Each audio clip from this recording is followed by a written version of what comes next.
Drug Abuse Resistance Education, aka D.A.R.E, was something that kids were subjected to in the 80s and 90s, and I, for one, am so glad that this ridiculously bad educational experience is a relic of the past. What's that?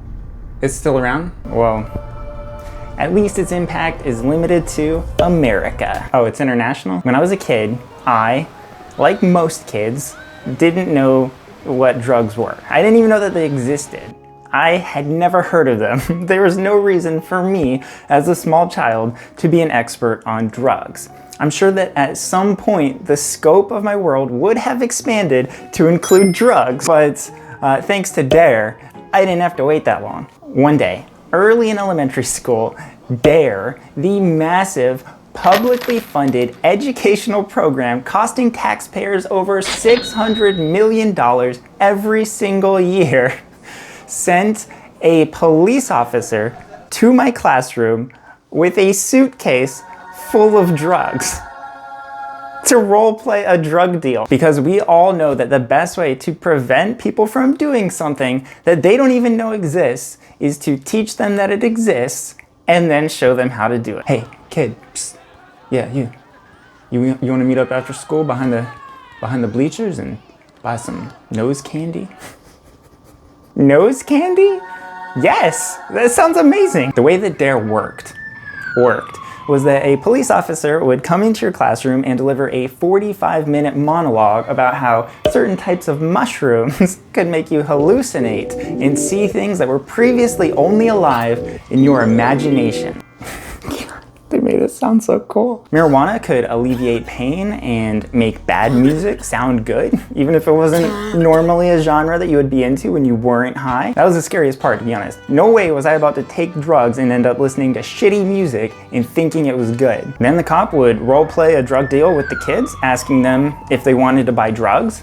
If they did, great, a new customer. But if they didn't, that is when the mock peer pressure kicked in. Egged on by your classmates cheering for you because the police officer told them to, and you saying all the right things because the police officer told you exactly what to say, you would experience a boost of self-esteem and you would learn that the most effective thing that you could say or do in any situation would be to just say no.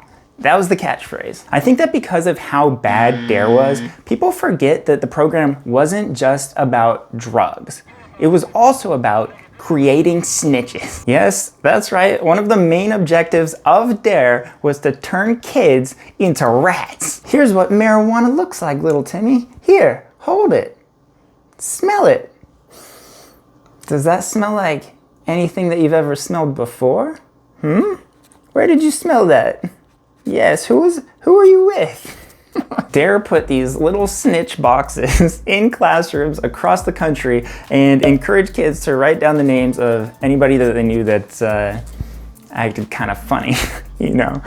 And yeah, I'm sure those boxes were super effective. Anyway, that was my experience with D.A.R.E. Supposedly it's been revamped by the very doctor who originally declared it ineffective. I mean, lots of doctors did. There were a lot of studies that came out that proved that D.A.R.E really didn't do anything to curb drug use, and in fact, probably encouraged drug use for teens in the 90s, but that's another story. They rebuilt the program from the ground up and even renamed it Keeping It Real, because I don't even know if that's an acronym. It's just called Keeping It Real now, so that's good. And it's now a 10-week curriculum that I, for one, am very happy that I do not have to attend. I don't know if it's any more effective now than it was in the 90s, but it certainly can't be worse. If you enjoyed this video, please hit the like button and subscribe to the channel. I've got new videos coming out every Thursday.